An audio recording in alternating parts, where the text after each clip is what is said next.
I want to talk about Washington. No, not that one.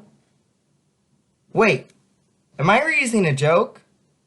No, I would never do that. Okay, but where do we leave off, seriously?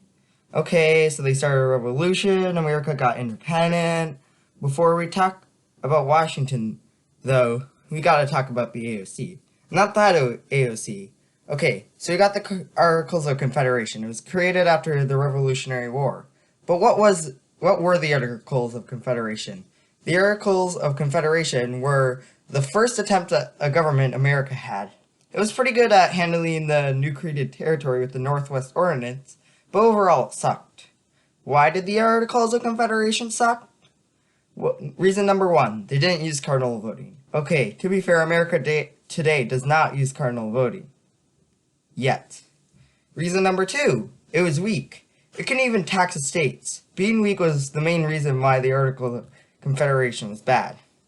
At the same time, they only had one branch of government, so no checks and balances. Reason number three, it didn't use cardinal voting. I know I'm repeating this, but seriously, they should have done it. The Articles of Confederation ended in 1786, and after that, the Constitution was passed, which is the form of government we have today. And it was a new form of government, in a world where democracy was rare. And who led it? George Washington. He was a military general in the Revolutionary War, and he was elected unanimously. His decisions would affect all future U.S. presidents.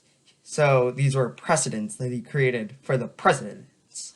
It was a tough job, but he was an absolute Chad at it. How so?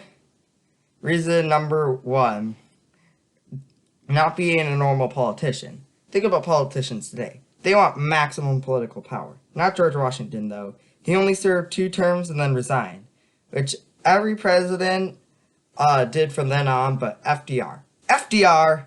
He also said nope to political parties. Reason number 2, he did good in the Whiskey Rebellion. What was the Whiskey Rebellion? Basically, Washington made a tax on whiskey. However, the farmers did not like this. Take a guess why. I'll give you 5 seconds.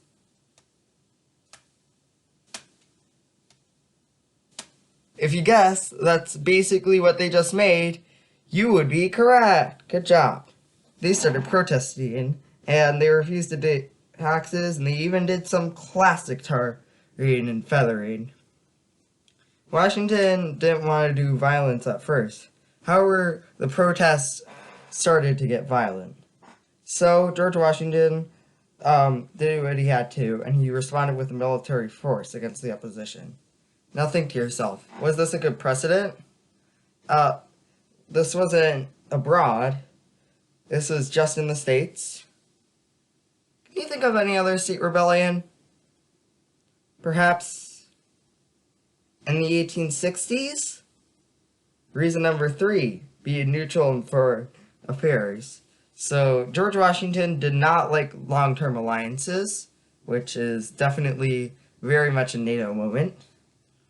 But during his presidency, revolutionary France was in a war with England. Hey, Washington, can you help us in the Revolutionary War, Janet asked. George Washington said nope.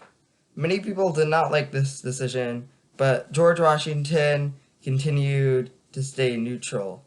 However, Janet eventually started going crazy about making George Washington gain involved in the war. Eventually, the people started citing George Washington.